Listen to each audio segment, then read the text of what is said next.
Alright, this is this George Gray guitar. Before I go any further, I wanted to kind of show you where we're heading with this.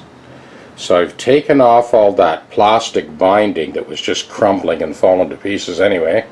This is how I hold the guitar when I'm doing this job. It's a good example of why I use the Tech Deck. This is just one of thousands of operations that we do, and how we handle these instruments safely, firmly, no wobbling or slipping.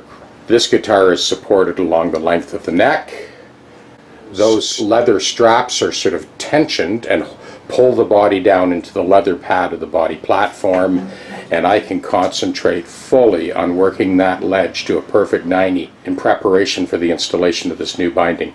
There are several binding tips coming up. One of the arguments in favor of removing the binding, other than the fact that it was crumbling and it needed to come off anyway, but one of the advantages is now we can saw clean through and make sure we open up those fret slots all the way across in order to receive the new replacement fret wire. And that, in combination with the technique we used on that Guild guitar to sort of change the trajectory of the neck to the bridge very slightly by leveling the fingerboard and taking more off the headstock end of the fingerboard and basically going down to 0 at the body, we'll be able to readjust that neck angle and once again get away without doing a complete neck reset. There's something I wanted to clear up about a comment I made on that first video concerning this guitar. I don't know George Gray, never met the man, but I can tell you one thing, that fret job, that last one that was done in that binding, that was not his work. Somebody took a run at this thing sometime in the last 40 years and made an attempt at doing a fret job and redoing the binding.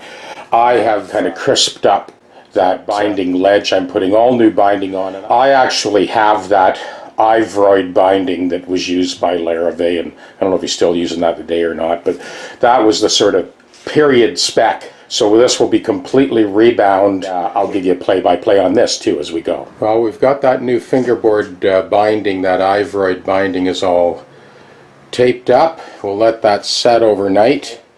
This is where we're going now, just so you can kind of have a look at the next stage. So I got that original crumbling binding off, and you can see the condition of that binding. He didn't really get the glue on evenly, and of course it just fell off and crumbled. I am positive that other binding went on when the guitar was subsequently refretted sometime in the last 40 years. There's no way that George Gray did that. This is the traditional Ivroid binding. It's sort of like a faux ivory binding. It's plastic, of course, not ivory. And this is how clean the top should look when the new binding goes on.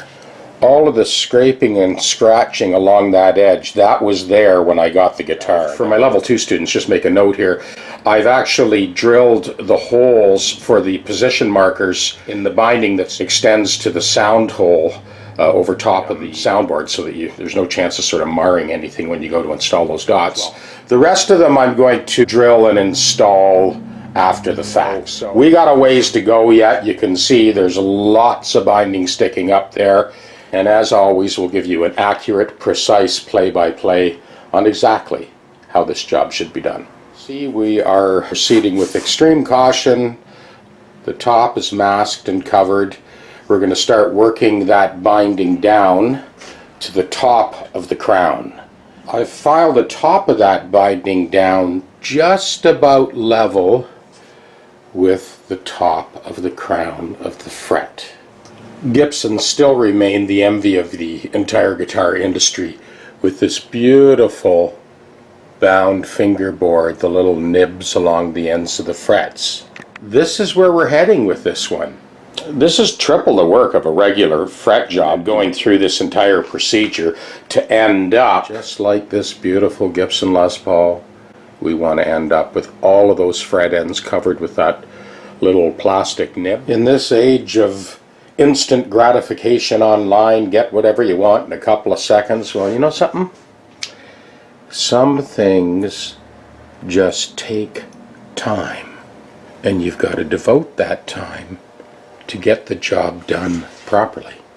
Like Tom Petty so aptly sang, there ain't no easy way out. And this is one of those jobs that if you really want to get that Gibson-style binding, you got to devote the time. Just like Gibson did. A certain amount of handwork needs to be done to get this level of perfection. Did the sort of Gibson trick there of having that little plastic nib covering the end of each fret. So Neil gave me the green light to go ahead and redo that headstock binding as well.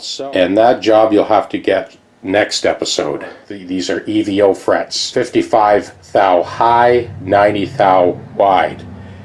Over and out.